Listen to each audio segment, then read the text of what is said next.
bersama Daily News. Tengok, sebenarnya dalam jelajah kancil yang lepas-lepas, semua kita tampilkan yang muda-muda dan yang tua jangan kecil hati. Sebab bagi saya, cara terbaik untuk kita melatih yang muda-muda, kau campak dia tengah laut.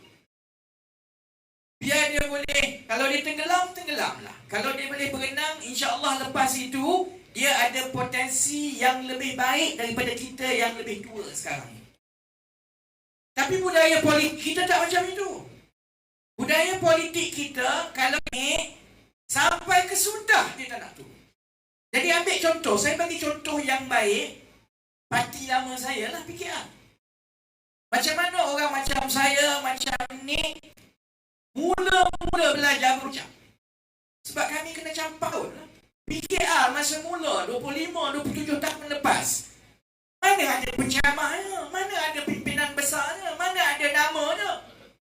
Yang ada hanya budak-budak yang bendol macam kami.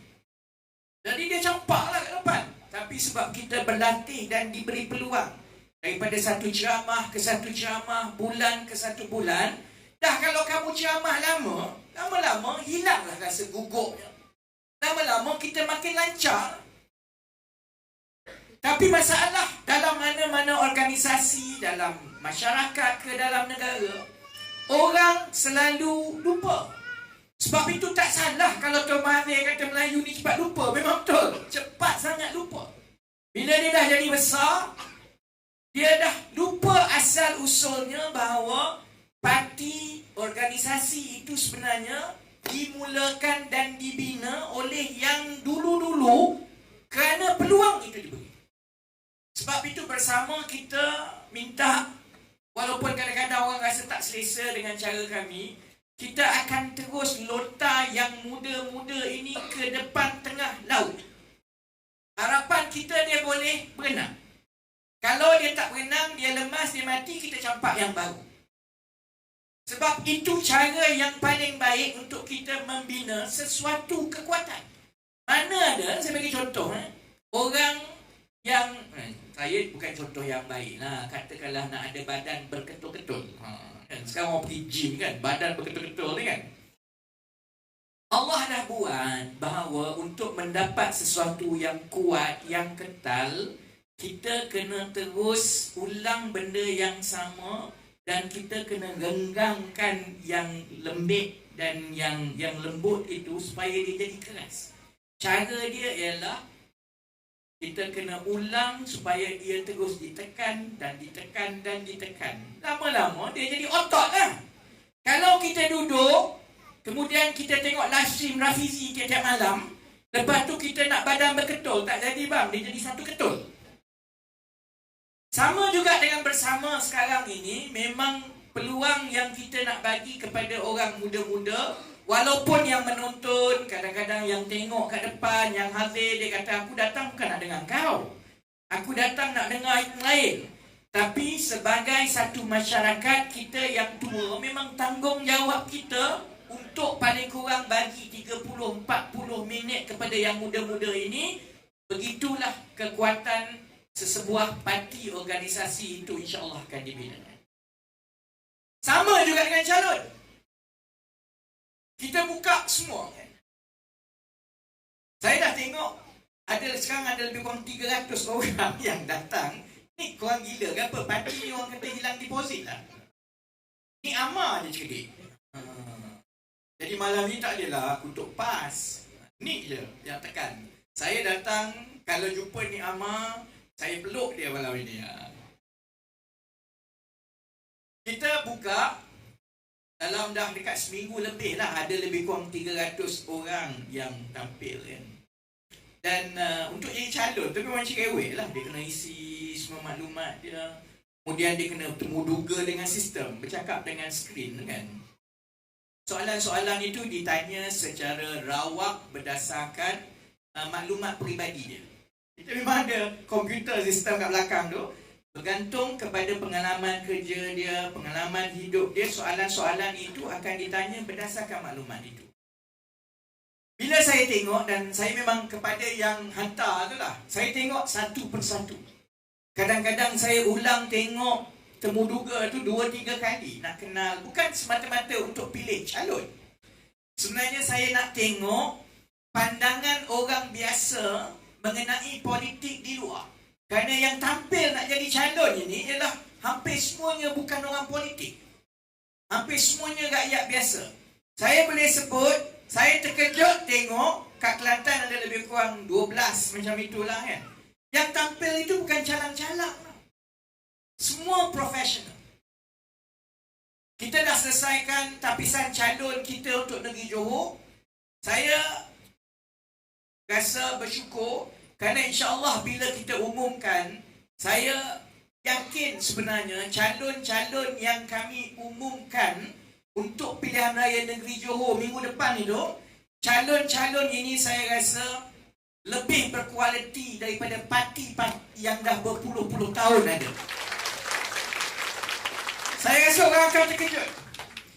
Sebab kecuali Nik Amar, semua pimpinan lain kata siapalah nak peduli parti ni yang hilang deposit. Saya pernah berada lama dalam PA semua. Saya pasti pandangan mereka ialah diorang ni nak cari calon pun tak ada.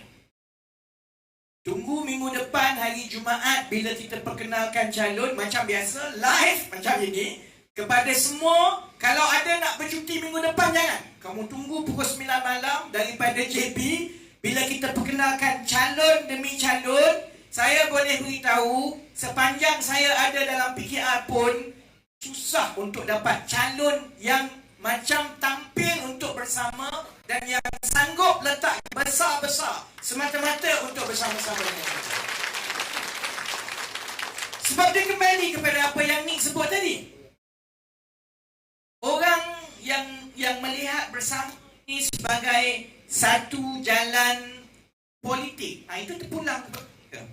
Saya tak jawab sangat kalau ada orang serang kata bersama ni merajuklah parti itulah parti ini kerana bihakan. Cara yang paling baik untuk kita menjawab ialah bukan secara lisan. Cara yang paling baik ialah dengan kita melaksanakan semua yang kita nak buat, kerana rakyat biasa akan nampak bahawa parti ini bersama bukan macam parti-parti lain. Sebab itu rakyat yang sudah cemuh, bosan dengan politik yang ada ini, sebab itu macam Nik kata, kita dapat sambutan yang sangat memberangsangkan. Walaupun sebenarnya bersama ni baru sebulan. Sepanjang saya dalam PKR, kalau saya nak datang ke Kelantan, nak buat program malam ini, macam malam ini kan, saya bimbang tau, dewan penuh ke tidak. Dan kalau yang datang pun, kalaulah ada 100-200 orang kat depan, selalunya bukan rakyat biasa. Selalunya ialah orang-orang parti. Daripada Gua Musang datanglah, daripada Bacok datang, daripada Jeli datang. Setiap satu cabang bawa 10 orang, muatlah dalam 100 orang lebih. Jadi keadaan yang ada sekarang ini, saya ingat saya ada pergi majlis kahwin seorang pegawai tinggi kerajaan. Saya dah sebut tau sebelum ini, satu perkara yang pelik yang kita tengok ialah banyak pegawai-pegawai tinggi kerajaan menyertai bersama senyap-senyap. Ada bekas duta yang menyertai dan memang dia daftar untuk jadi calon. Aku tengok dia, ya Allah dia ni. Dan dia bukan calon-calon orang. Bila kita umum, saya rasa orang terkejut. Ada banyak. Saya tahulah kawan saya tu yang penjawat awam tu, dia memang telah menyertai bersama. Kesan dia pun, saya tengok, menyertai bersama. Jadi saya kata, kenapalah join bersama ni? Parti kecil, korang dah berpangkat besar semua ni, tak payahlah. Korang bukan minat politik pun.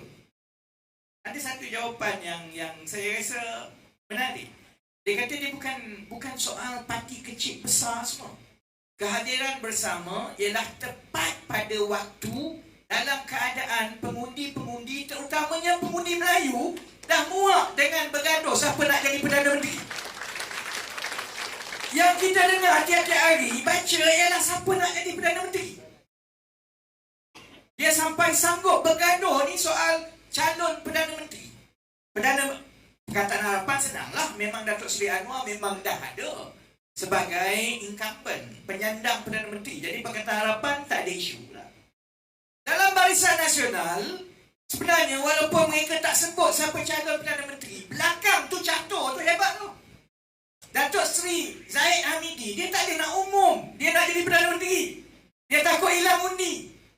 Sebab mereka telah melalui tahun 2022 dan yalah, adalah kelebihan UMNO ni, dia boleh faham isyarat rakyat. Dia tahu bahawa kalau calon Perdana Menteri itu ialah Datuk Seri Zahid Hamidi, dia ada masalah. Jadi belakang tu ramai.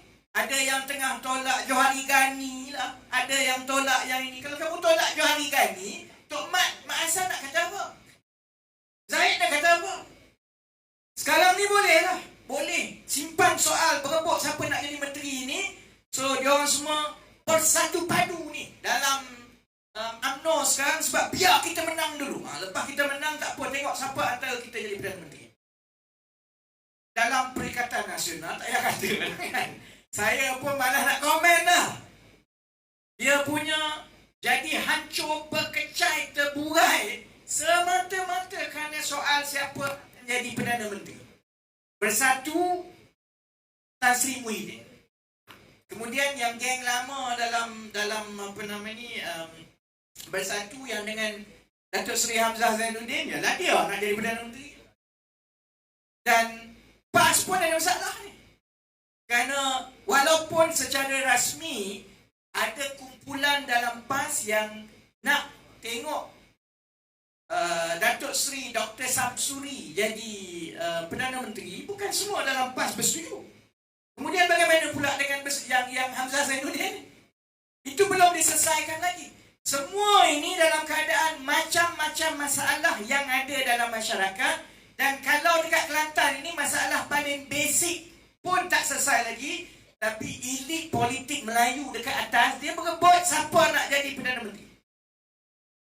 Sebab itu saya faham kalau orang rasa sebenarnya Melayu ni dah sangat muak dengan soal siapa nak jadi Perdana Menteri, siapa nak jadi Perdana Menteri.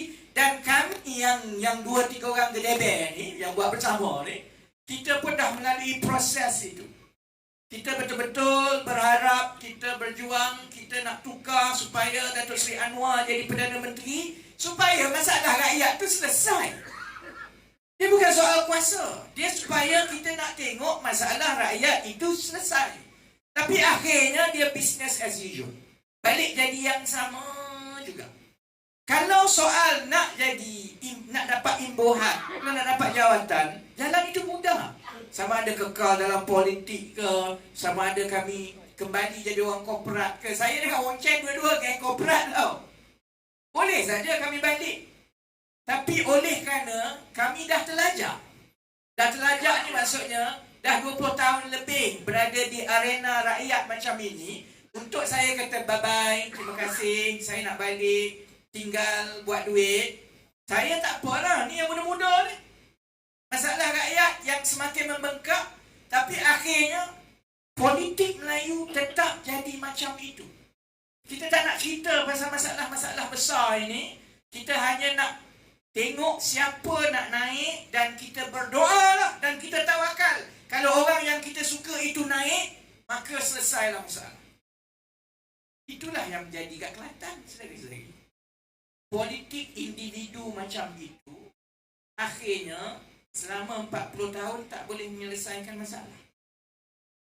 Zaman Tok Guru Nik Aziz dulu, alhamdulillah semua orang suka dia. Dan tak salah. Dan kita faham kerana peribadi dia, kerana watak dia. Awal-awal PAS kalau masuk strategi pilihan raya untuk bina kempen itu di sekeliling watak dan kepribadian Datuk Seri Nik Aziz, Tok Guru Nik Aziz dulu, kita faham. Tapi lepas itu masih lagi dengan politik yang sama, akhirnya 40 tahun masalah itu tidak diselesaikan. Dan semua yang ada pasal Kelantan ini, saya Menteri Ekonomi dulu. Kelantan ini selalunya akan jadi bahan perbincangan bila kita buat perancangan mengenai ekonomi dan pembangunan negara. Sebab apa? antara negeri yang bottom 3 paling miskin ialah Kelantan. 10 daerah termiskin di seluruh negara. Hanya satu daerah termiskin daripada seluruh negara yang top 10 ni, hanya satu daripada semenanjung Malaysia. Daripada mana? Kelantan, di Gua Musang. Yang lain semua di Sabah dan di Sarawak. Hanya Kelantan yang masih lagi ada dalam kategori 10 daerah termiskin. Ni dah sebut tentang gaji. Ni dah sebut tentang semua. Jadi saya pun sebenarnya tak berminat cerita politik sangat. Siapa begini.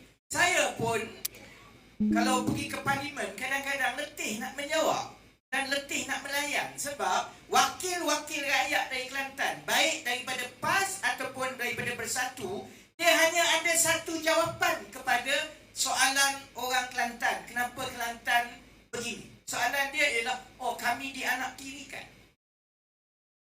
Jawapan soalan dia dalam parlimen ialah kalau Macang lah. Macang korang nak undi lagi ke? Kalau Wan Faisal ni bertanding kat Macang ni. Ada orang Macang tak kat sini? Oh malu ke? Dia memang orang Kelantan ke? Tak lah. Dia pergi kat sana, dia cerita dia semata-mata ialah seolah-olah masalah Kelantan ini ialah kerana kerajaan persekutuan berpolitik. Dia tak sedar, dia dulu kerajaan persekutuan. Dia pun pernah jadi kerajaan persekutuan. Tapi masalah itu tidak selesai.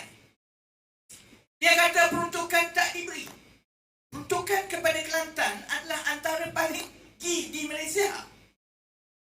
Sebab bila kami merancang dulu di Kementerian Ekonomi, saya tak tahulah menteri lain selepas dan sebelum saya lah. Bila kita merancang ekonomi, antara perkara pertama yang kita nak elakkan ialah wujudnya perbezaan sosioekonomi di antara negeri-negeri. Kita nak pastikan seboleh yang mungkin ada keseimbangan pembangunan itu. Sebab apa kita kena buat macam itu? Sebab kalau ada jurang yang sangat besar di antara satu negeri dengan satu negeri, dia akan melahirkan masalah yang lain. Contoh yang paling baik ialah masalah migrasi lah.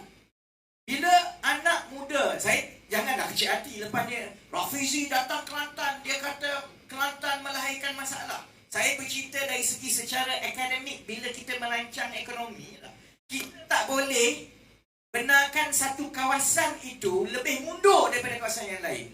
Kerana bila satu kawasan itu lebih mundur, maka akan ada migrasi dari satu kawasan ke satu kawasan. Bila migrasi itu ada dua kerugian besar. Satu, potensi negeri itu dia tak tercapai lah. Satu lagi ialah dia akan jadi beban kepada sistem di satu tempat lagi. Kerana kalau tempat itu sistemnya dibina untuk 100 orang, tiba-tiba datang 500 orang. Tak cukup lah. Air tak cukup, elektrik tak cukup, rumah tak cukup. Itu masalah yang kita sentiasa nak seimbangkan. Jadi tak betul kalau nak kata masalah Kelantan dari segi pembangunan ekonominya ialah 100% kerana soal pusat lawan negeri. Pun tak betul. Baik, jadi saya tak dilama saya sebab nak buka soalan ni. Orang Kelantan nak tanya apa ni? Saya nak tanya kan kepada orang Kelantan. Bukan saya yang ada ni, yang menonton semua ni. Sebenarnya, kita ada tak contoh di seluruh dunia, kalau tak ada kat Malaysia pun, daripada tempat-tempat lain, yang mana dalam 2-3 dekad, dalam 20-30 tahun, satu tempat yang sangat miskin tiba-tiba dapat bertukar menjadi sangat kaya dan rakyatnya sangat sejahtera. Pernah berlaku tak kat dunia ni? Ada ke tidak? Ada kat mana? Dubai lain sikit jadi minyak. Saya bercakap, kalau kita nak banding hampir apple to apple, sama.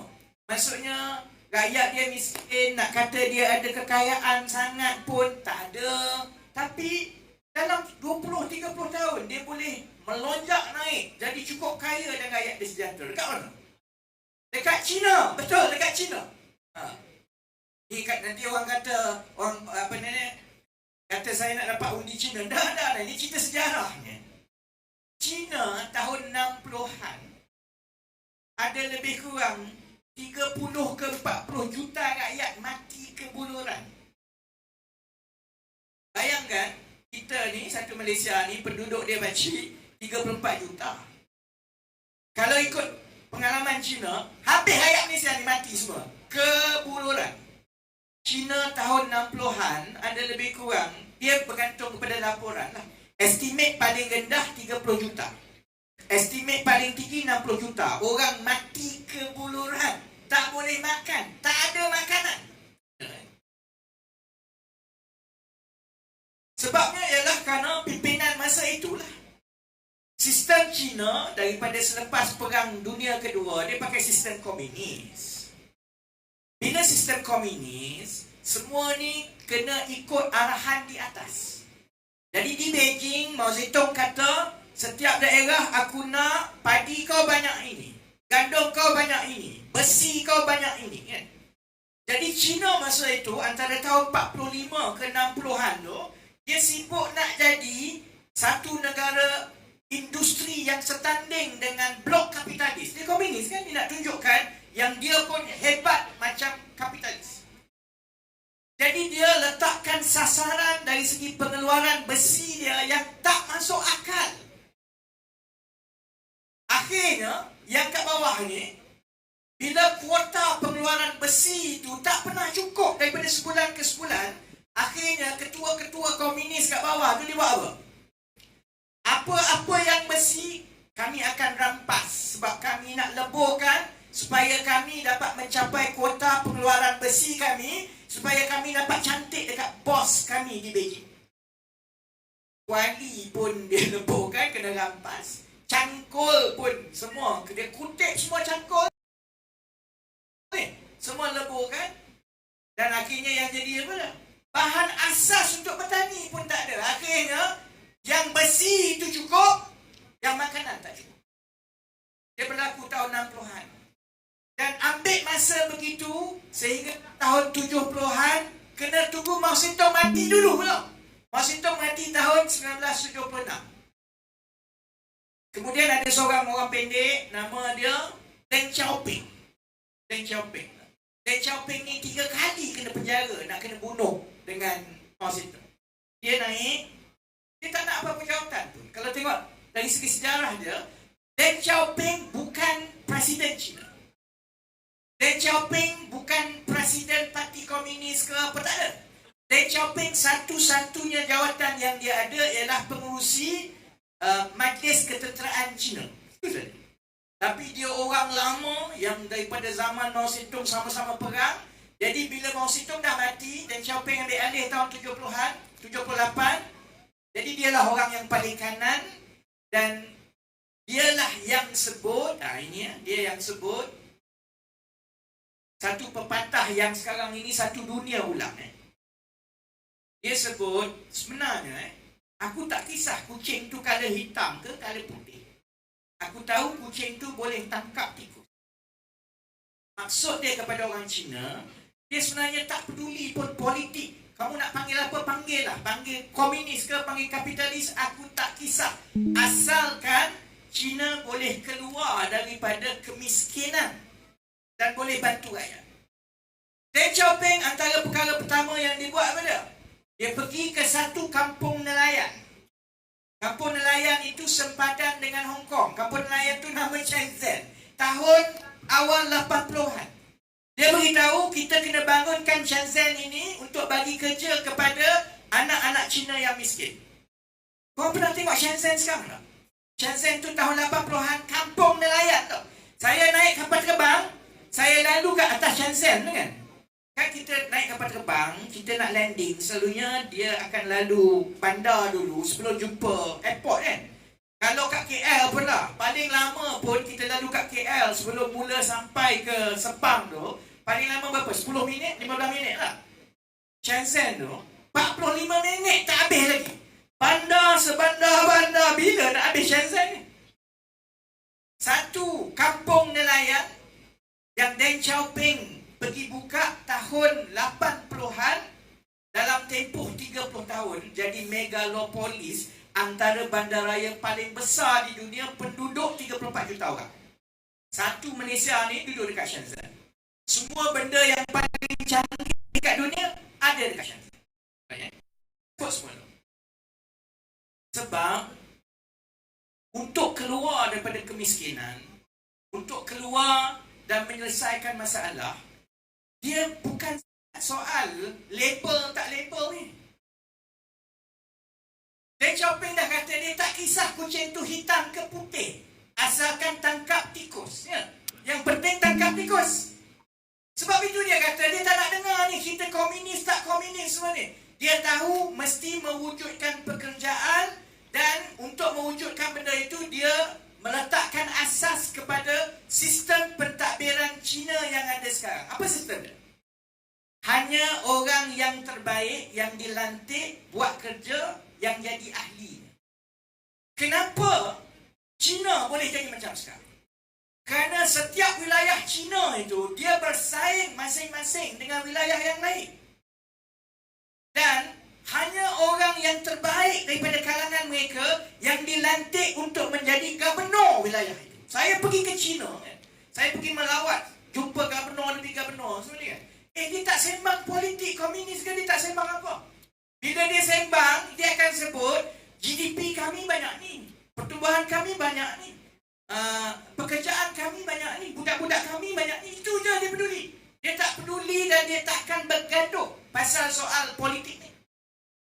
Dan dia langsung tak malu bahawa mereka boleh kekal sebagai sebuah negara komunis, tetapi mereka tidak membenci kekayaan dan juga pertumbuhan kalau itu boleh bawa kepada keselesaan kepada rakyat. Dia juga sangat kasar dan sangat zalim dengan orang yang makan rasuah. Cina buat apa kalau ada makan rasuah? Dia tembak tau. Dia tembak.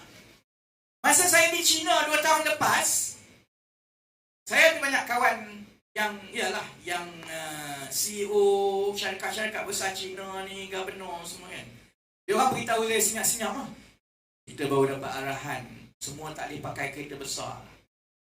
Semua kena pakai kereta yang had dia macam-macam ini, gaji macam-macam ini saja. Dan dia akan pilih, pastikan, sebab bagi mereka, kalau kamu diletakkan tempat itu, satu, kamu tak boleh jadi orang politik.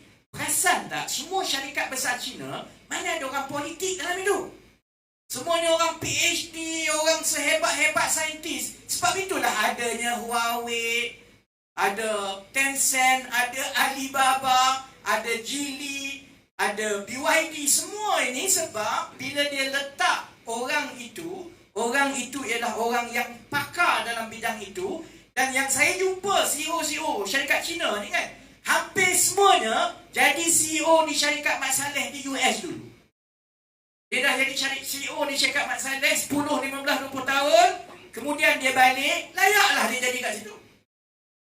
Maksudnya begini saya nak sebut ada jalan keluar untuk Kelantan. Bukan saja Kelantan, Terengganu, Sabah, Sarawak, seluruh Malaysia. Ada jalan keluar. Tapi kita kena pisahkan politik zaman lama ini. Benda yang Nik cakap tadi pasal pertanian moden, benda itu benda yang paling mudah, common sense. Kelantan banyak tanah, Terengganu banyak tanah. Kalau nak suruh, kalau dalam parlimen, dia mesti bergaduh. Oh, kita ada peluang pekerjaan kerana kerajaan tidak melabur membina jalan dan lebuh raya di kawasan kami. Kau ingat lebuh raya boleh menghasilkan kilang-kilang semata-mata ke? Sekarang ini kita dah ada kereta api ECRL. Agaknya siapa nak naik ECRL tu nanti? Saya dulu masa dia mula-mula buat ECRL tahun 2014-2015. Saya ingat masa itu Menteri Pertanian Syamri Cik, ahli parlimen kawasan saya, Maman. Saya kata, korang dah kira ke belum? Berapa orang Pantai Timur ni, orang Kota Baru, orang Kuala Terengganu, orang Kemaman nak naik kereta api tiap-tiap hari ni, bulan ni. Sebab kalau ramai orang tak naik, tiketnya mahal. Akhirnya kalau nak bagi tiket murah, kerajaan kena subsidi. Kalau kerajaan subsidi, nak bina kereta api tu saja dah 80 bilion. Capital. Lepas tu kalau tiap-tiap tahun kita kena belanja 15 bilion untuk turunkan harga tiket, 10 bilion tu lebih baik buat benda lain. Itu jawapan saya dululah. Sebab itu saya kata, kalau nak buat, pastikan kamu hantar sayur, kambing, ikan daripada Kota Baru, Kuala Terengganu semua pergi ke sebelah pantai barat. Masa itu dia kata saya hina dia orang. Itu bukan satu penghinaan, itu peluang saudara-saudara. Sebab sepatutnya Kelantan dan Terengganu, dia banyak tanah, dia negeri pesisir, dia sepatutnya betul-betul merancanglah supaya dia jadi gedung makanan Malaysia. Sebab akan datang, kerja kilang ni, yang mesin semua ni, gaji tak tinggi dah. Semua robot buat macam. Yang mahal apa dia? Makanan. Makanan akan jadi mahal. Sebab itu soal makanan mahal ni bukan berlaku di Malaysia saja, di seluruh dunia makanan akan jadi mahal. Jadi mereka yang terbabit menghasilkan makanan, dia akan hidup senang. Dan kalau nak kira dengan pertanian moden yang kita ada sekarang ini, kalau satu tapak itu menghasilkan 100 orang yang bekerja, dan dia bekerja tau, dia bukan macam petani dulu yang dialah nak kena cangkul, dialah kena baja. Ini semua dibuat secara bersistem. Semua komputer jaga. Dia hanya jaga plot dia ataupun dibuat fungsi. Maksudnya, tapak pertanian moden itu adalah setiap satunya adalah satu kilang. Benda tu common sense. Tak payah nak fikir panjang pun, common sense. Kenapa tak berlaku? Tanya yang ada dekat Kota Baru, tanya yang dekat Kuala Terengganu. Kenapa tak berlaku? Setakat ini yang ada, banyaknya yang kami bawa daripada wang Putrajaya masa saya jadi Menteri Ekonomi dulu. Cuma kat Kelantan tak banyak, dia banyak kat Terengganu. Itu pun di Terengganu banyak kalau macam Setiu. Sebabnya ialah dia ada seorang ADO muda yang rajin. Saya boleh cakap tu terang, bukan daripada kerajaan negeri. Kita minta semua kerajaan negeri sila bagi tanah. Dan untuk kita buat kerjasama, bagi tanah, sebab tanah tu tanah kerajaan negeri. Bagi tanah supaya kami boleh bagi duit untuk kita mula bina tapak-tapak moden ini. Kelantan tak ada sambutan sangat. Kerajaan negeri Terengganu pun tak ada sambutan sangat. Cuma untuk Setiu, kalau ada orang Setiu lah kat sini. Kalau ada orang Setiu menonton kan. Saya tak ingatlah nama. ADO dia tu budak muda. Dalam 30 tahun lebih. Dia yang rajin. Dia yang panjat Kementerian Ekonomi pergi beritahu tanah ni, tanah tu semua. Sebab itu tapak yang paling besar di Pantai Timur ialah di Setiu. Kalau kita boleh buat ini, dan kalau kerajaan negeri Kelantan tumpu yang ini saja, saya ingat untuk 4-5 tahun, paling kurang budak-budak muda di Kelantan, dia tak payahlah dia nak pergi berhijrah duduk kat KL. Sebab gaji 3,000 di Kuala Lumpur berbanding dengan gaji 2,000 dekat Bacok, gaji 2,000 di Bacok tu lebih baik daripada gaji 3,000 di Kuala Lumpur. Dan 2,000 itulah yang dibayar daripada tapak-tapak pertanian moden ini. Kenapa tak jadi? Sebab kita tak ada Deng Xiaoping. Sebab kita tak ada pimpinan yang boleh keluar daripada kepompong politik. Sebab sistem politik kita ialah kita naik dalam parti ini untuk jadi wakil rakyat. Bila jadi wakil rakyat, kita dapat gaji, kita dapat pencen. Kalau dekat negeri ke, kalau dekat persekutuan tak cukup dengan gaji, tak cukup dengan pencen, tak cukup dengan reba, kita juga akan jadi JLC. Setiap JLC itu, tiap-tiap bulan, allowance. Kalau ada JLC lagi, kereta. Setiap tahun JLC bagi bonus pula. Bonus lagi. Bonus bagi kat bawah sudahlah. Yang kat atas tu tak payahlah dapat. Bonus JLC. Dapat. Sistem kita jadi begitu. Tambah lagi ialah kerana budaya politik parti-parti yang dinosaur ini, dia tuding jari terhadap setiap seorang. Yang Kelantan yang PAS kata, tak, Kelantan jadi macam ini bukan sebab kami tak pandai mentadbir atau kami tak ada idea. Sebabnya ialah kerana persekutuan tak nak bagi.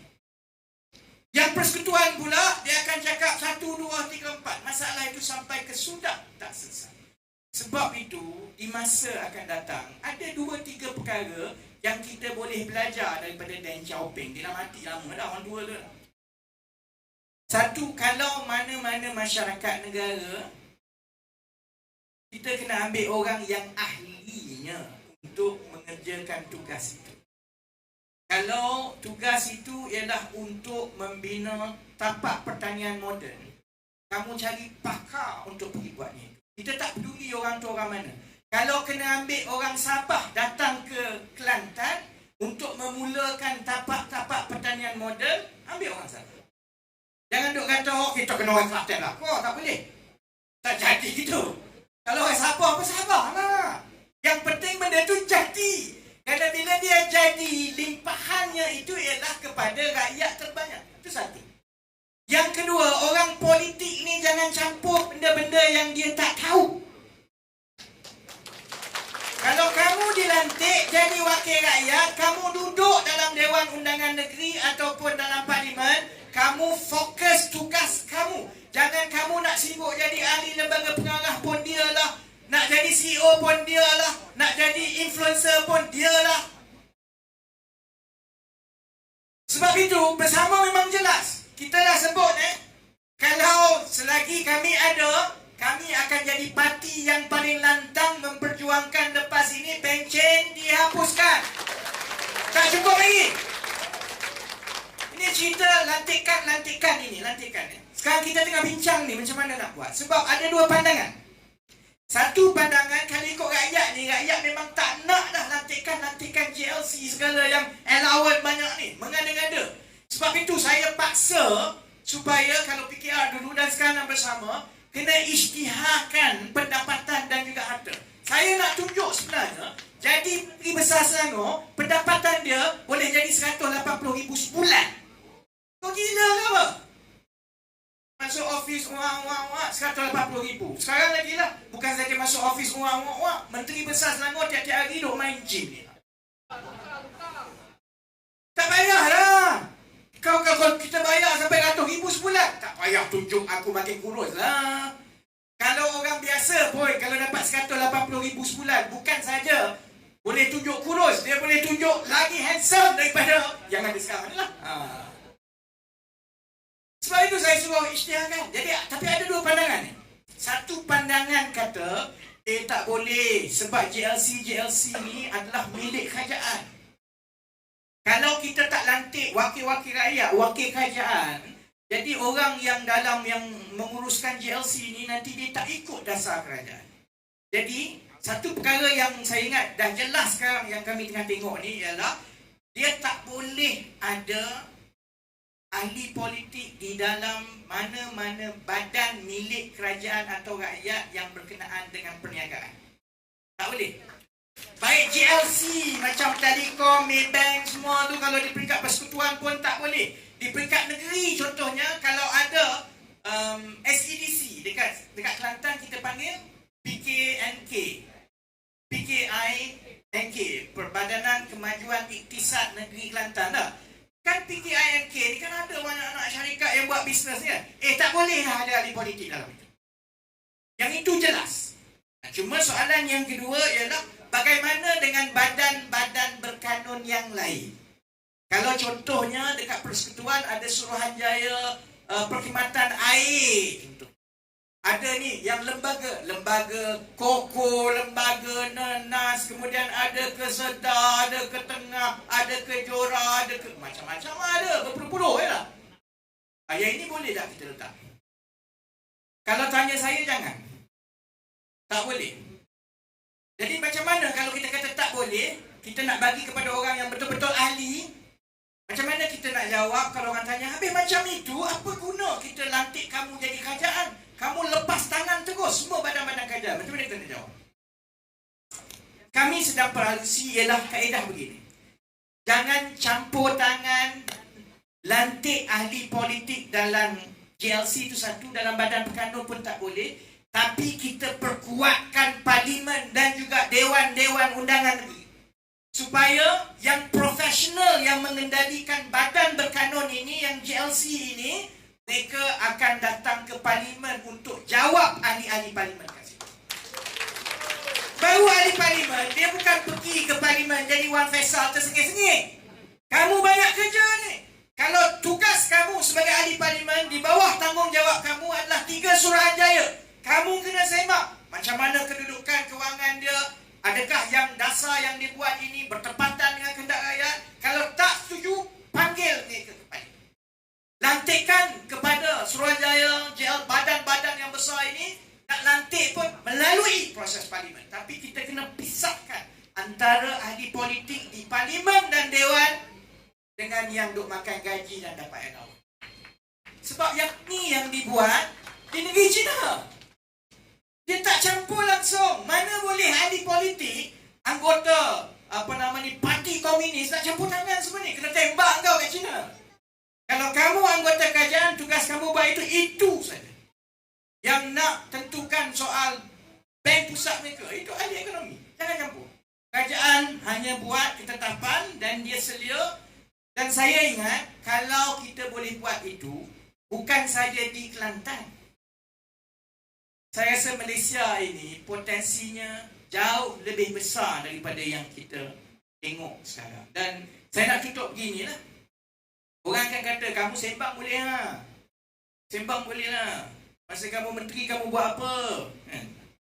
Saya nak bagi, yalah kita bukan buat kerajaan lagi. Masa saya jadi menteri dulu, semua nak buat tak boleh. Buat itu tak boleh. Kalau saya, ini yang orang kata, oh reform ini ambil masa semua. Macam Haziq kata lah, ini semua ni PM tak hentikan pun. GPS pun tak ada bantah sangat pun. Cuma tak nak buat. Sebab apa? Kita ramai ni, geng-geng ceplos nak bagi makan ni. Cuma saya nak tutup gini kan. Memanglah cara yang paling baik daripada kita menjawab bila orang tanya, ini saja ni, kamu boleh buat ke tidak kan? Pada peringkat yang paling rendah, walaupun kami tak ada seorang wakil rakyat pun lagi, ni dua-dua penganggur ni dah. Saya nak lontarkan perkara ini. Dalam tempoh sebulan, bersama sudah sampai ke peringkat ini, yang parti-parti lain ambil masa bertahun-tahun nak sampai. Kenapa? Sebabnya ialah kerana kita ambil beberapa keputusan yang penting. Pertama ialah, macam orang Kelantan ke Debek, jangan takut ambil keputusan yang lain daripada yang lain. Bila kita berani, contohnya ambil keputusan, kita akan solo dan tak masuk mana-mana gabungan. Dia ada kesan. Sebab sebahagian besar pengundi dia menyampah dengan semua. Itu satu. Itu keputusan yang besar. Apa lagi keputusan besar yang kita buat? Struktur kita, walaupun orang politik kata marah, ada jugalah orang lama. Selalunya dia pernah berkecimpung dalam PKR ke, dalam UMNO ke, dalam Amanah ke. Dia ingat bila masuk dalam bersama, dia boleh bawa budaya itu ke dalam bersama. Kita kata no way. Tak boleh. Sebab itu, kita kata tak ada penaja ke, tak ada semua, kita buat flat semua. Sebab flat ini, walaupun orang kata, oh ini takkan berkesan, takkan berjaya, kita boleh sampai ke peringkat ini kerana bila kita lari, kita bertukar daripada sistem yang kita tahu memang ada masalah, akhirnya dia buka ruang kepada semua orang yang nak tampil ke depan. Sebab itu kita nanti di Johor insya-Allah boleh tunjukkan calon-calon kita lebih berkualiti daripada parti yang berpuluh-puluh tahun. Sama juga orang mesti kata, alah bersama ni bukan ada siapa pun, ada Rafizi dengan Nick saja. Yang Wong Chen tu pun mengada-ngada, dia bukan keluar PKR apa lagi. Macam mana dia nak berkempen asyik dua orang tu je? Tapi sekarang ni dah masuk ke 5 negeri, saudara-saudari. Di setiap negeri kita berjaya tunjukkan muka baru demi muka baru. Kita boleh tunjukkan yang muda-muda ini, saya kata lebih baik daripada yang ada dalam AMK PKR. Betul tak? Sebabnya kita buat sesuatu yang berbeza dan kita buat keputusan, kita bagi peluang dan bagi kepada mereka yang ahli. Kalau di peringkat bersama pada tempoh 1 bulan kita boleh buat macam ini, saya yakin saudara-saudari, kalau kita ada peluang mempengaruhi perjalanan negara, dengan pendekatan yang lain yang mengikut yang saya kata itu, tak kisahlah kucing itu hitam ke putih asalkan dia tangkap tikus. InsyaAllah saudara-saudari, saya yakin Kelantan, Terengganu, negeri-negeri Melayu yang selama ini orang kata ni tak ada pembangunan miskin, kalau Shenzhen daripada sebuah negara yang berpuluh juta mati kebuluran boleh jadi macam itu, tak susahlah untuk kita tukar keadaan beberapa negeri Melayu yang terperangkap dengan permainan politik Melayu personaliti berpuluh-puluh tahun ini. Jadi, kita nak kena halau dari Dewan ni pukul berapa ni? Orang Kelantan kan dia tak berhenti kan, sebab dia sambung tahajud terus sebab ni. Jadi kita mungkin ada dalam 30 minit untuk kita ambil soalan. Kita nak kena halau pukul berapa ni Afiq? Pukul berapa? Pukul 12. 12, okey, lalu 12. Jadi sekali lagi saya ucapkan terima kasih kepada semua yang hadir, yang datang walaupun jauh sedikit. Ini pengalaman yang manis untuk saya dan Nick. Sebab kalau kami datang, kalau ada 7-8 orang, kami sering tak datang dah. Tapi bila tengok macam ini, insyaAllah kami bertanding di Kelantan nanti.